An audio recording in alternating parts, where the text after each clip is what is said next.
China's Belt and Road Initiative is the largest transnational infrastructure program ever undertaken by a single country.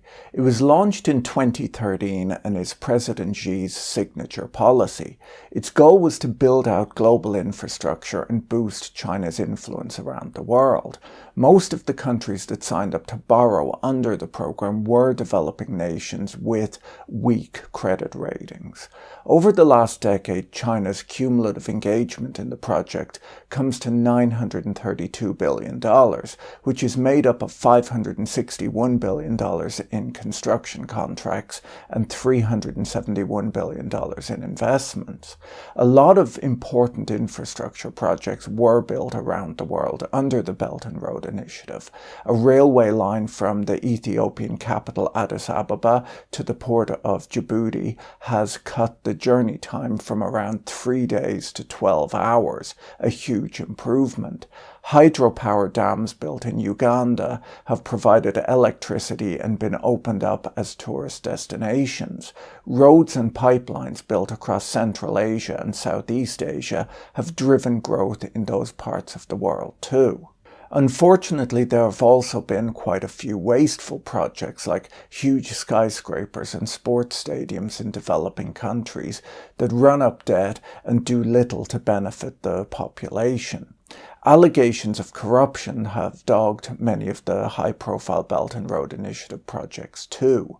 The core project was and is hugely ambitious, affecting around 65% of the world's population, covering 1/3 of the world's GDP and about 1/4 of all of the goods and services that get moved around the world. Now, a decade into the project, many of the emerging market countries who borrowed from China have found themselves in financial distress, and not just because of the size of the loans they've taken. The pandemic and then food and energy inflation driven by the war in Ukraine have put many of the debtor countries under extreme stress over the last few years. Rising global interest rates and the strong US dollar have raised additional concerns about the ability of developing countries to repay their creditors. It's well known that China reduced its lending in response to these problems. I've discussed that in prior videos. Net transfers from Chinese lenders to developing country recipients turned negative in 2019 after peaking in 2016. What this means is that Chinese policy banks have flipped from being a source of capital for emerging market growth into their new role of global debt collector. What's been less well understood until this week, when a new paper came out, is the large number of bailouts that China has been extending to countries in distress over the last 15 years or so. The paper by Horn, Parks, Reinhart and Trebesch shows how the Chinese government has created a new system of international rescue lending, which has up until now not been documented or studied. This paper has gotten a lot of attention from people in the emerging market space, as it's the first real look we've had at how China is dealing with distressed borrowers. This matters as there are a lot of distressed borrowers out there who owe money to China for the huge infrastructure projects that have been built in the last decade. The new paper catalogues all of the bilateral rescue lending that different Chinese state entities have done, trying to avoid any double counting. The authors acknowledge that this is a difficult and imprecise task, as the Chinese institutions in question don't report their exposure to key countries, so the numbers had to be pieced together. Specifically, the authors studied the two main pillars of China's emerging system of cross-border bailouts. First, balance of payment support via the People's Bank of China swap line network, and second, liquidity support via loans and deposits from Chinese state-owned banks and commodity enterprises. They collected their data from the annual reports and financial statements of central banks in borrowing countries. Now, before we dig into what they found, let me tell you quickly about today's video sponsor, Blinkist. Blinkist is an app that helps you understand the most important ideas in over 5,500 different books and podcasts in around 15 minutes each. You can either read them or play the audio on your phone. The creators at Blinkist are great at extracting the most important concepts and ideas from a book and making them really engaging. With Blinkist, I can listen to lots of new titles on my commute, and if I find one really interesting, then read the full book. It's also amazing for refreshing your memory of a book that you've already read. Here are some of the books on my list. They have a new feature called Blinkist Connect, which allows every Blinkist premium plan to be shared by 2 different accounts at no additional cost. You can recommend titles and share favorites with your friends too, making it fun to find new inspirations together. Get 25% off Blinkist Premium and enjoy 2 memberships for the price of 1. Start your 7-day free trial by clicking on the link in the description or scanning the QR code.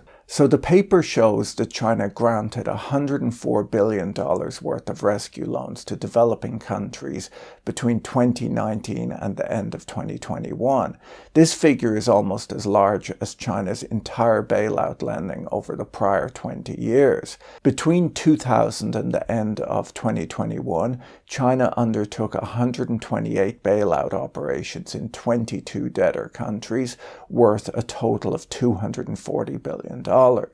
These bailouts are a huge change of direction for China, whose prior infrastructure lending made it the world's biggest financer of public works, eclipsing the World Bank. 3 of the largest recipients of China's rescue lending have been Pakistan, Sri Lanka, and Argentina. Other countries receiving rescue lending included Kenya, Venezuela, Ecuador, Angola, Laos, Suriname, Belarus, Egypt, Mongolia, and Ukraine. China's approach to bailout lending is quite different to other countries. Typically, when a country is struggling to pay its external debts, it turns to the Paris Club for debt relief. The Paris Club is an informal group of creditor nations that meets 8 times a year to find solutions to payment problems faced by debtor nations. A debtor country is invited to a negotiation meeting with its Paris Club creditors when it has concluded an appropriate program with the IMF that demonstrates that the country is not able to meet its external debt obligations and thus needs a new payment arrangement with its external creditors. The Paris Club members are mostly high-income countries, but it also includes countries like Russia and Brazil. Other non-member countries can and do participate in the negotiations too, and the Paris Club has successfully concluded hundreds of restructuring deals over the last 70 years. The 22 permanent members of the Paris Club participate in the negotiations if they have claims towards the invited debtor nation, otherwise they act as observers. The most important point, though, is that the creditors all agree to accept the same terms of a debt restructuring, which usually involves some kind of debt relief. China has not joined the Paris Club and instead aims to negotiate its own deals privately with the countries having trouble meeting their debt service obligations. The difficulty that this causes is that if China demands to be paid back in full, the other lenders are obviously then less willing to offer debt relief or cut the country a new low-interest loan, knowing that the money they provide will just go straight back out to China rather than be used to improve the situation in the debtor nation. China's historic unwillingness to take a write-down, along with the other nations, makes an IMF-led rescue considerably more difficult to arrange. This lack of coordination amongst creditors over the last few years has been blamed for prolonging the crisis in countries like Sri Lanka and Zambia. Sri Lanka's president called on China last week to reach a compromise with other lenders on debt restructuring after the IMF approved a $3 billion 4-year lending program for the country. Ghana, Pakistan and other troubled debtors that owe large amounts to China are carefully watching what happens in the case of Sri Lanka and Zambia, as it will give them a good idea of what their debt negotiations will eventually look like. Beijing has so far tried to keep struggling debtor nations afloat by providing emergency loan after emergency loan, without asking the borrowers to improve their economic policy discipline or pursue debt relief through a coordinated restructuring process with all major creditors. The paper points out that there are notable differences between IMF programs and the Chinese bailouts that they've analysed. The biggest difference is that Chinese bailout money is not cheap. A typical rescue loan from the IMF carries a 2% interest rate, according to the study, and the average interest rate attached to a Chinese rescue loan is 5%. The study also shows that Beijing does not offer bailouts to all Belt and Road borrowers in distress. Big recipients of Belt and Road Initiative financing, who represent a significant balance sheet risk for Chinese banks, are more likely to receive emergency aid. According to Carmen Reinhart, one of the authors, Beijing is ultimately just trying to rescue its own banks, and that's why it has gotten into the risky business of international bailout lending. China's lending, according to the paper, comes in two forms. The first is through a swap line facility where renminbi is dispersed by the Chinese central bank in return for domestic currency. About $170 billion was dispersed in this manner. The second is through direct balance of payment support, with $70 billion having been pledged in this manner, mostly from state-owned Chinese banks. The scale of these bailouts highlights some of the problems with the overall Belt and Road Initiative, where Chinese lenders lent a lot of money to countries that already had severe economic problems and didn't worry about how the money was being spent. A developing country borrowing money is by no means a bad thing, as long as the money is spent productively. Many emerging market countries have an infrastructure deficit, and when they are able to borrow, they can spend the money on things like power plants, water supply, ports, and transportation infrastructure. If doing this brings about an increase in worker productivity that's greater than the cost of the debt, it's a win. But the return on these projects in terms of economic growth has to be greater than the cost of the project. Otherwise, it simply doesn't make sense. If money is borrowed and spent unproductively, the debt ends up holding back economic growth. I mentioned a lot of good projects earlier, but there are lots of bad projects too, like the billion-dollar road to nowhere in Montenegro, the pointless Lotus Tower in Sri Lanka, the dam built next to an active volcano in Ecuador by Chinese contractors that was found to be riddled with cracks, the planned monorails, the abandoned ports and airports, the money lost to corrupt politicians. All of this is just wasted spending that the countries now owe back and can't pay. There's an argument that the lenders should have been more careful about the projects they lent money to support. The Chinese government pushed back on Tuesday against some of the criticism of their foreign lending practices.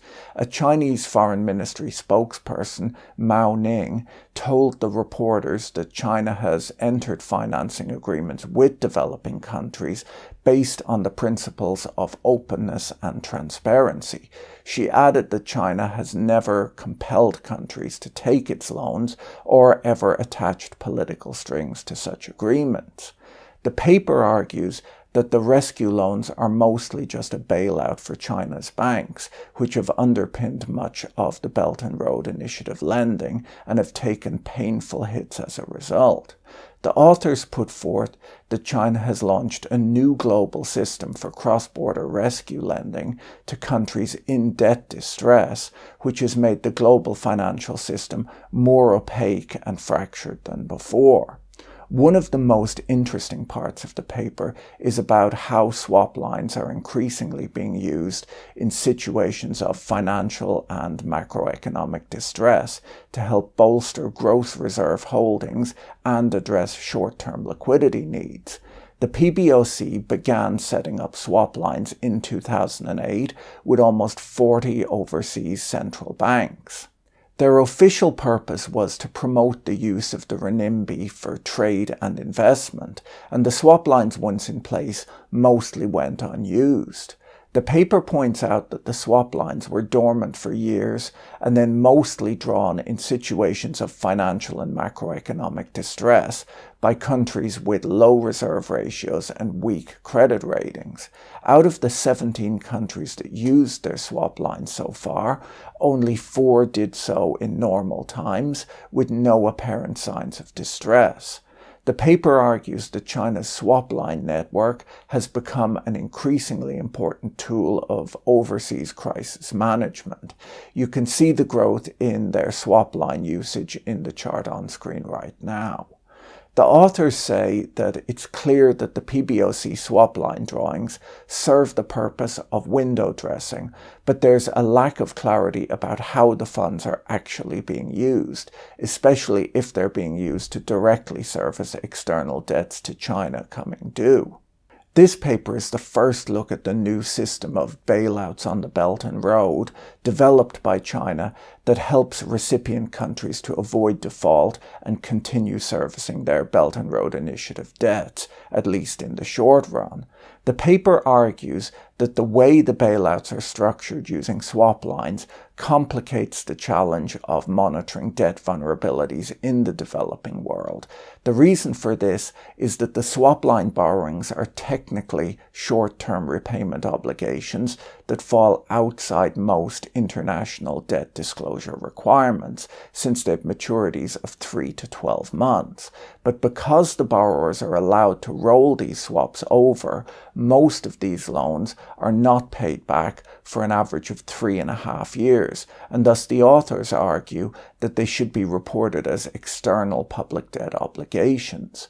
The paper, which I've linked to in the video description, shows how much China has grown as an international crisis manager in recent years.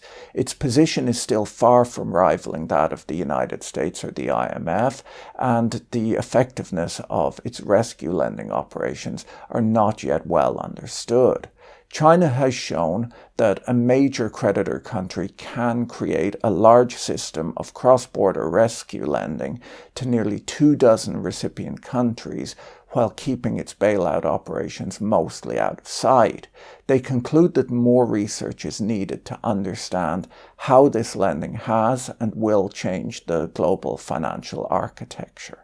If you found this video interesting, you should watch my video on the US debt ceiling next. Don't forget to check out our video sponsor Blinkist using the link in the description below. Have a great day and talk to you again soon. Bye.